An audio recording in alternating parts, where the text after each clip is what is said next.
में अगर एक दिन में 100 मोटरसाइकिलें बिक रही हैं तो उसमें 28 मोटरसाइकिलें 100 सीसी सेगमेंट की आती है।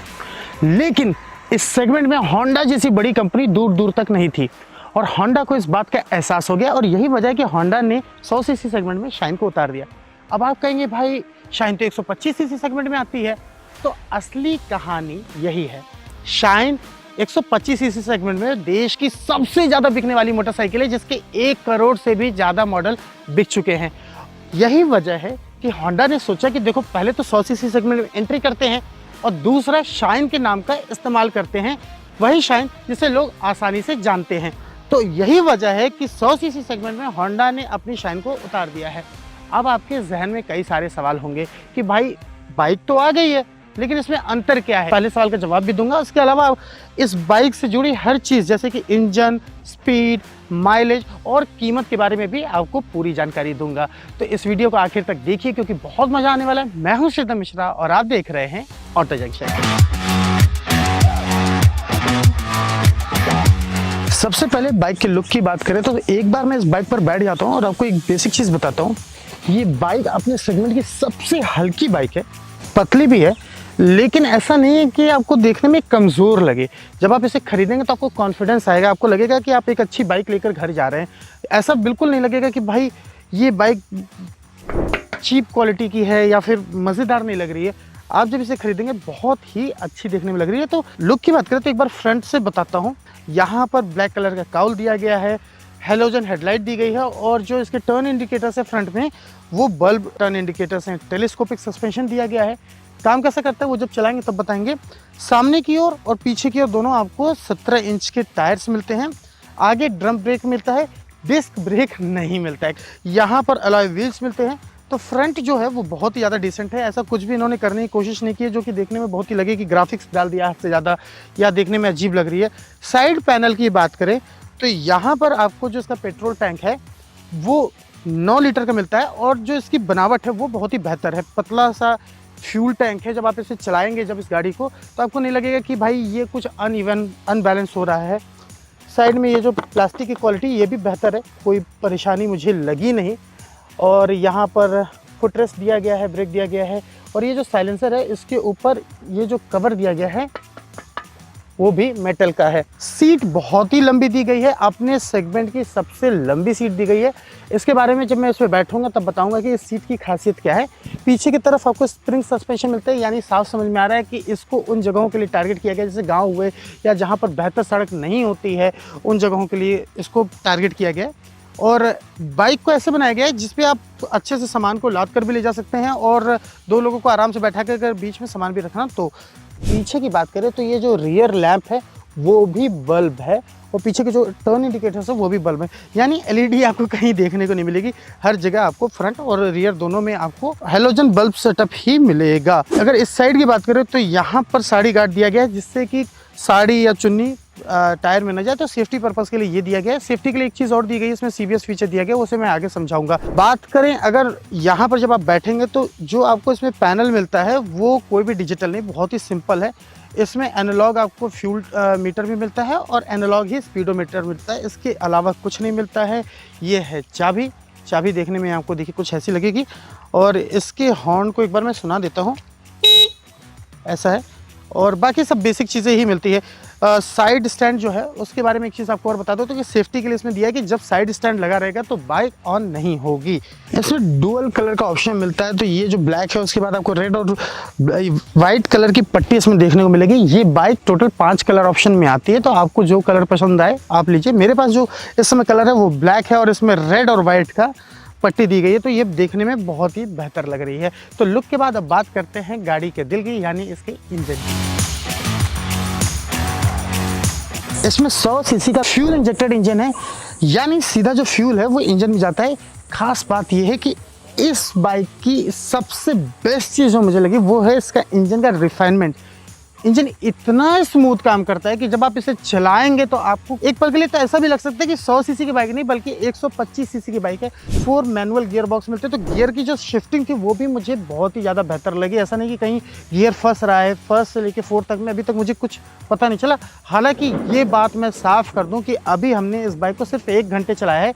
जब इसे हम लॉन्ग टर्म रिव्यू करेंगे, काफ़ी समय चलाएंगे, तब बताएंगे कि इस बाइक में एक्चुअल में क्या परेशानी आ रही है और क्या नहीं आ रही है। पर इंजन बहुत ही ज़्यादा रिफाइनमेंट है। इसके अलावा अगर बात करें परफॉर्मेंस की, इसका जो इंजन है वो 7500 आरपीएम पे 7.6 पीएस का मैक्सिमम पावर और 5000 आरपीएम पे 8.05 न्यूटन मीटर का पीक टॉर्क जनरेट करता है। ये तो होगी टेक्निकल बातें, लेकिन बस इतनी बात आप समझ लीजिए कि इंजन बहुत ही बेहतर है। जिस इंजन के लिए होंडा जानी जाती है वो इंजन आपको इसमें देखने को मिलेगा। तो परफॉर्मेंस वाइज ये बाइक बहुत ही कमाल की है। नए नाउंस का असर इस बाइक पर भी आपको देखने को मिलेगा।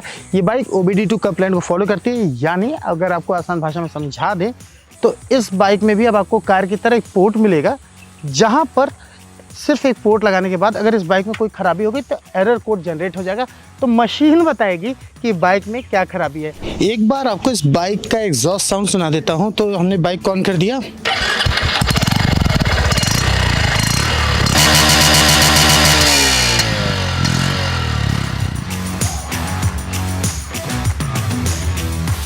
अब बात करते हैं सेफ्टी फीचर्स की कि ये बाइक सुरक्षा के मामले में कैसी है। तो इसके 3 सेफ्टी फीचर्स के बारे में मैं आपको बताता हूँ। एक का जिक्र मैंने पहले ही कर दिया है और वो है साड़ी गार्ड, कि साड़ी या दुपट्टा व्हील में न फंस जाए, इसके लिए इसमें साड़ी गार्ड दिया गया है।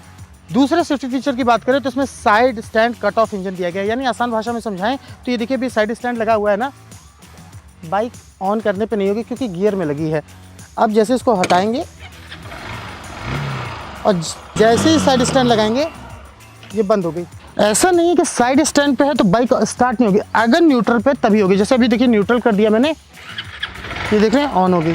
तो ये फीचर उस समय के लिए सबसे बेहतर है कि आप किसी को आपको बताने की जरूरत नहीं कि भाई आपका साइड स्टैंड लगा हुआ है, क्योंकि बाइक बंद हो जाएगी। तीसरे सेफ्टी फीचर की बात करें तो इसमें कॉम्बी ब्रेकिंग सिस्टम दिया है। इसको ऐसे समझ सकते हैं कि अगर आप आगे का ब्रेक लगाएंगे तो पिछला वाला भी ब्रेक अपने आप हल्का हल्का लगते रहेगा, जिससे स्लिप होने का खतरा इसमें कम हो जाता है।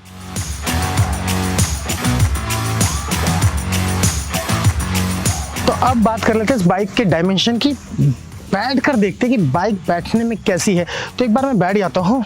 इसकी जो सीट की लंबाई है वो 677 मिलीमीटर की है। तो आप समझ लीजिए बेहतर स्पेस मिल रहा है। देखिए अभी आगे की इतनी जगह बची, अगर मैं ऐसे बैठता हूँ तो पीछे भी कोई बैठता है तो बीच में जगह मिल जाएगी। यानी इस बाइक की सीट इतनी लंबी है कि इसमें 3 लोग बैठ सकते हैं। हालांकि बैठना तो बिल्कुल नहीं है, बस बता रहा हूँ 3 लोग बैठ सकते हैं। अगर 2 लोग भी बैठे तो बीच में एक स्पेस आपको मिल जाती है। सीट की अगर ऊंचाई की बात करें तो 786 मिलीमीटर है। तो जो सीट की हाइट है वो भी काफ़ी डिसेंट है, कि अगर आपकी हाइट छोटी भी होगी तब भी बेहतर है। मेरी हाइट 5'11" है। ढलान पे थोड़ी सी बाइक है, बावजूद इसके देख रहे हैं पूरा पैर बेहतर तरीके से जा रहा है। यानी अगर आपकी लंबाई छोटी भी है तब भी आपके लिए बाइक बहुत बेहतर है, और अगर आप लंबे हैं तब भी ये बाइक आपके लिए बहुत बेहतर है। अब इन सारे सवालों के बीच आपका एक सवाल होगा कि भाई माइलेज कितना देगी। तो माइलेज कितना देगी कि इससे पहले एक सवाल का जवाब आपका दे दे कि इसका वजन कितना है। ये अपने सेगमेंट की सबसे हल्की बाइक है, 99 किलोग्राम सिर्फ इसका वजन है।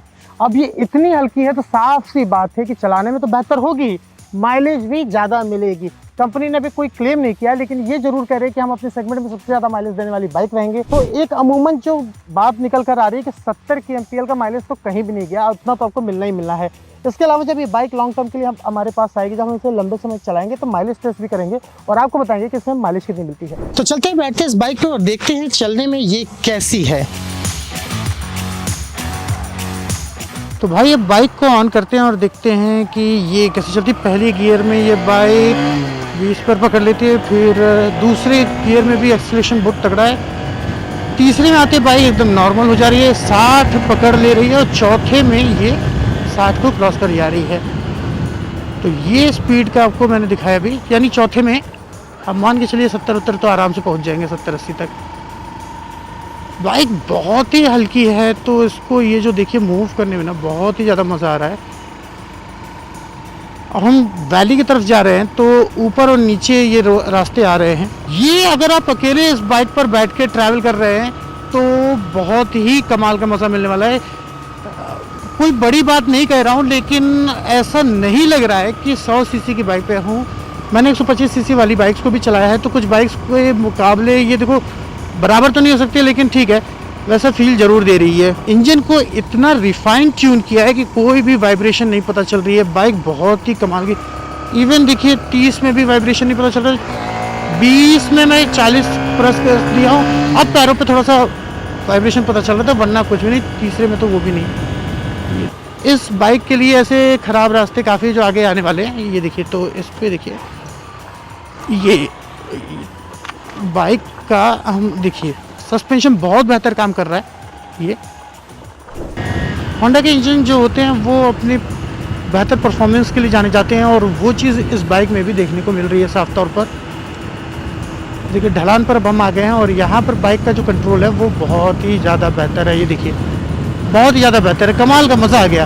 ये जिस तरीके से बाइक चल रही है फ्रीली होकर, बहुत बहुत बहुत ज़्यादा मज़ा आ रहा है, इतनी फ्रीली मूव हो रही है। और ये CBS फीचर दिया गया, तो जब फ्रंट ब्रेक आप लगाएंगे तो पिछला ब्रेक भी अपने आप काम पे लग जाता है, तो बाइक के फिसलने का खतरा तो अभी तक मुझे लगा नहीं इसमें कहीं भी। ब्रेक बहुत अच्छा है, और ये देखिए बाइक इतनी फ्रीली मूव कर रही है कि उसका मज़ा ही कुछ और है।